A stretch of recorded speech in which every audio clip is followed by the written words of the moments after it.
Erectile dysfunction के series को मैं आगे बढ़ा रहा हूँ। मैंने अपने पहले वीडियो में बताया कि इरेक्टाइल डिसफंक्शन होता क्या है। अब मैं आपको बताऊंगा कि इसके कारण क्या होते हैं। तो लक्षण मैंने आपको बता दिया था पहले वाले वीडियो में। अब कारण क्या है ये समझना बहुत ज़रूरी होता है, नहीं तो पता नहीं ये तो क्या हो गया, अब ठीक नहीं हो सकता, या बताता ही नहीं है। शर्म के मारे हस्बैंड यूजुअली डिस्कस नहीं करते डॉक्टर से, और यूजुअली अगर आपकी ट्रीटिंग फिजिशियन फीमेल गायनिकोलॉजिस्ट है तो वो और भी नहीं करते। तो इसमें जब हम बात करते हैं तो हस्बैंड से बात करना बहुत ज़रूरी है इरेक्टाइल डिसफंक्शन के बारे में। मैं doctor Vinod Agarwal, clinical director, Sparsh IVF, Golmuri, Jamshedpur. लक्षण में एक बहुत इंपॉर्टेंट चीज़ होता है। जब हम बात करते हैं, हम जैसे ही हस्बैंड से पूछते हैं कि ऐसा कुछ प्रॉब्लम है क्या, लिंक टाइट होने में कुछ प्रॉब्लम होती है, तो वो तुरंत, अगर वो प्रॉब्लम उसको है तो वो तुरंत नहीं बोलता है हाँ या ना। वो 10 सेकंड के आसपास उसका एक पॉज रहता है कि सोच रहा बोलूँ नहीं बोलूँ। वहाँ पे हमको डाउट हो जाती है। तब वो वाइफ की तरफ देखता है सेकेंडली। और बहुत बार तो ऐसा होता है कि ये सब होने के उस 10 सेकंड के पॉज के दौरान ही वाइफ बोल देती है हाँ सर ऐसा प्रॉब्लम है इसको। तो वो पकड़ा जाता है प्रॉब्लम। तब हम उसको और डीपली करते हैं कि कारण निकालने का। तो इसके कारण क्या क्या हो सकते हैं। सबसे पहला और इम्पॉर्टेंट चीज़ है डायबिटीज़। अगर आपको इरेक्टाइल डिसफंक्शन हो रहा है, लिंक टाइट नहीं हो रहा है, डॉक्टर में आप जाइए, डॉक्टर को दिखाइए, लेकिन आप अपना शुगर टेस्ट करा लीजिए। सबसे पहला चीज़, 2 चीज़ मैं एडवाइस करूंगा जो आप बिना डॉक्टर को पास गए भी चेक करा के फिर आप डॉक्टर से मिल सकते हैं। एक है शुगर का टेस्ट और दूसरा है थायराइड का टेस्ट। ये दोनों टेस्ट जरूर कराइए आप। तो ये दोनों टेस्ट में भी पकड़ा सकता है कारण, और भी मैं बताता हूँ आपको।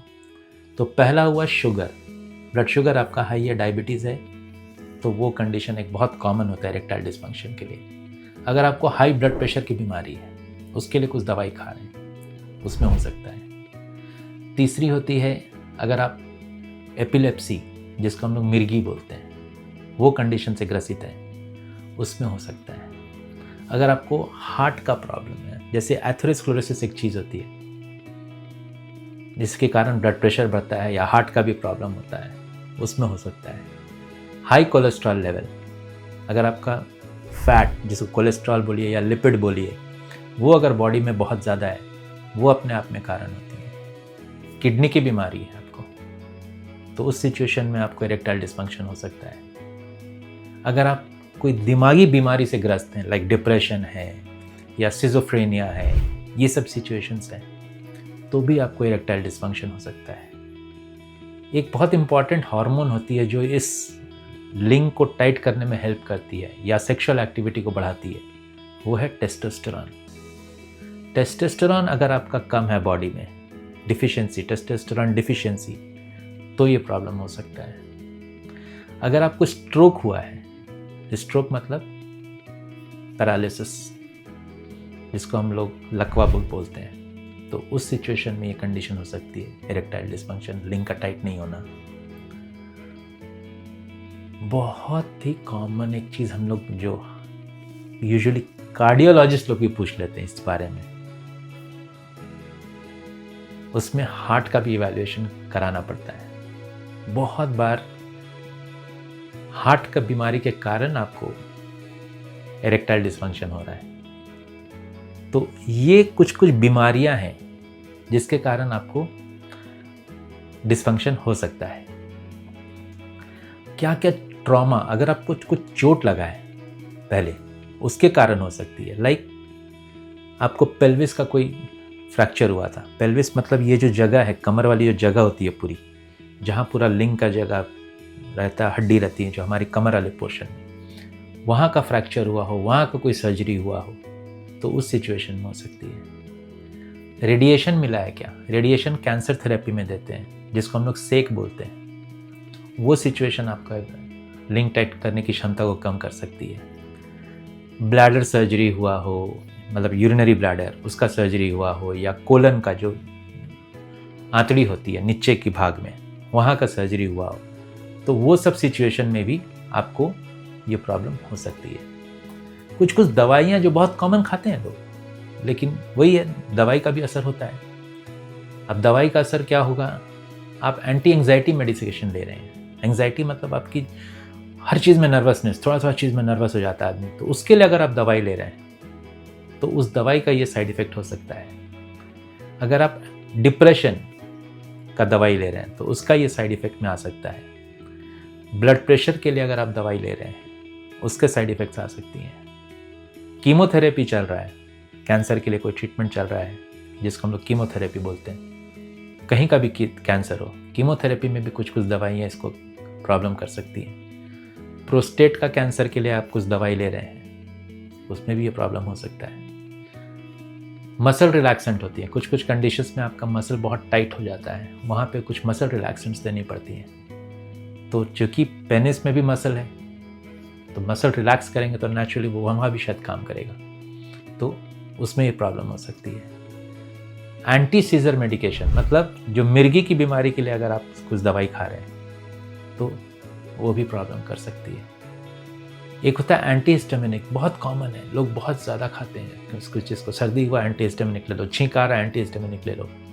अगर वो आदत बन जाती है और बहुत लंबे समय तक आप ले रहे हैं तो वो भी एक कारण बन सकता है। तो हार्ट में एक कंडीशन होती है जिसको हम लोग एरिथमिया बोलते हैं, हार्ट बहुत फास्ट बीट हो रहा होता है, तो एंटी एरिथमिक वो जो दवाई होती है उसके लिए से भी आपको प्रॉब्लम हो सकता है।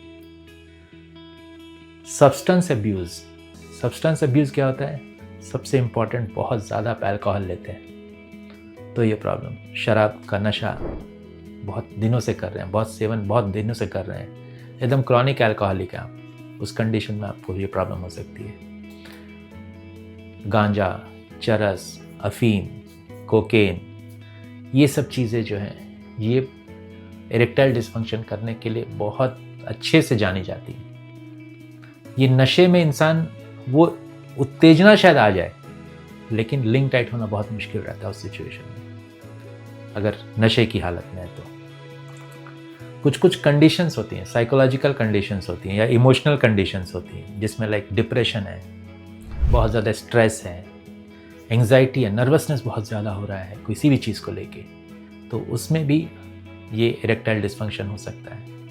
एक फियर रहता है सेक्सुअल इंटरकोर्स का, जिसको हम लोग जीनोफोबिया बोलते हैं, वो डर है, लाइक शादी के इमीडिएटली बाद कभी कुछ किए नहीं है या एकदम आइडिया नहीं है, तो वो सिचुएशन भी आता है जिसको हम लोग xenophobia, sex fear of intercourse, डर इंटरकोर्स के होने के पहले, तो उसमें भी लिंक टाइट नहीं होगा।